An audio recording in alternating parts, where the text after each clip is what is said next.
Something horrible is going to happen, and I need to stop it before it's too late.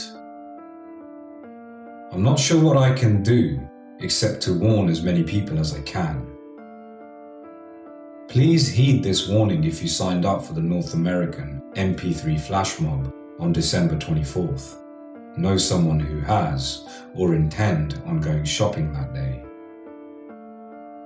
A week ago, my friend came across a website preparing one of those MP3 flash mobs, just like the ones Improv Everywhere does. You know, where they give people an MP3 file with pre-recorded instructions and then let them loose in the community while onlookers gawk in disbelief. I used to watch those videos, but they got old after a while. In any case, the organizers of the flash mob my buddy discovered were trying to break the world record for most participants by spreading the activity across all of North America, and my friend wanted me to join him. I wasn't too keen on doing it, but I owed him one after the bungee jumping fiasco of '09. I went to the address my friend had given me, mp3flashmob.com, to sign up. There were predetermined meeting spots in malls in every major city. Great. I was going to have to make a fool of myself in a frantic crowd of last-minute Christmas shoppers. After selecting my city from their list, the website brought me to a download page.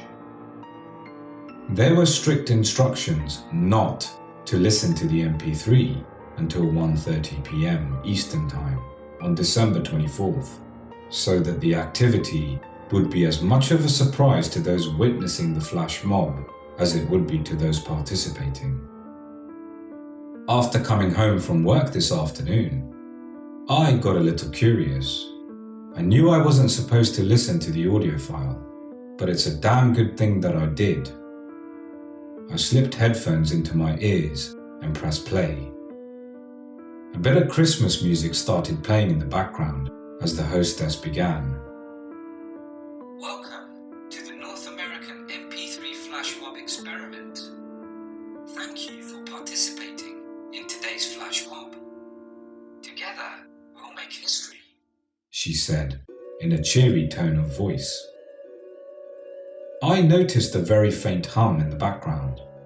It was just outside my hearing and didn't bother me too much. But it was constant and unwavering. I figured it was coming from a piece of equipment in the person's recording studio. My brain soon adjusted to the sound and started drowning it out. Please take a seat. We will begin shortly, chimed the hostess. I sat on my couch and waited for 3 whole minutes while an elevator music rendition of Jingle Bells played in my ears.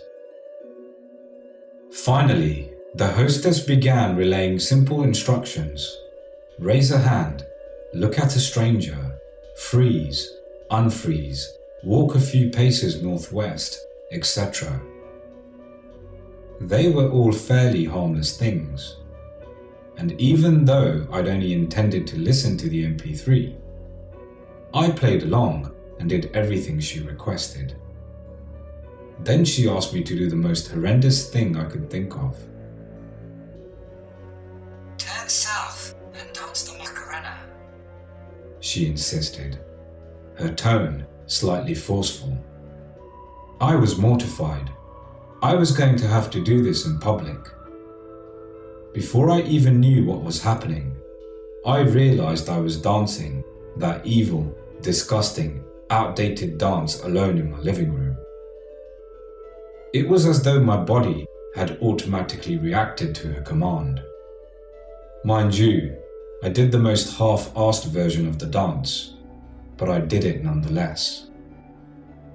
Fortunately, she soon went back to giving me menial tasks. Little did I know, however, things were going to get worse.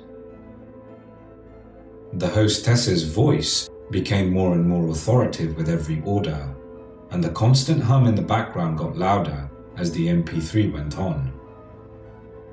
I felt a fog rolling over my mind. I don't know if you ever passed out before, but if you haven't, there's this weird sensation just before it happens. It's like you're walking on clouds and you can't quite feel your body anymore. I felt that sensation a few times before when my blood pressure dropped so low that I blacked out. That's exactly how I felt listening to the MP3, minus the part where I wind up face first on the carpet. I did everything the hostess asked of me. I lifted my hands to the sky. I threw myself onto the floor, and I wiggled around like a worm. I couldn't stop myself even if I wanted to. I was thankful I'd closed the curtains in the living room before I started. Had anyone seen me, I think I would have died from embarrassment. It was then that the instructions took a more unsettling twist. "Now, find or buy a sharp object," said the woman, pausing for a couple of minutes so I could comply. I walked into my kitchen and grabbed a knife from the drawer. "Find somebody wearing a red shirt. Approach them slowly from behind," she told me. I looked around, but I was alone. My inability to follow through with her command made her control over me waver.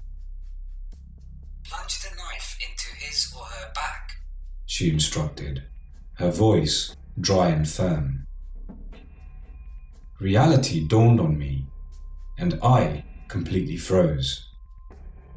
The veil lifted from my mind. I looked at my phone in disbelief and at the knife in my hands.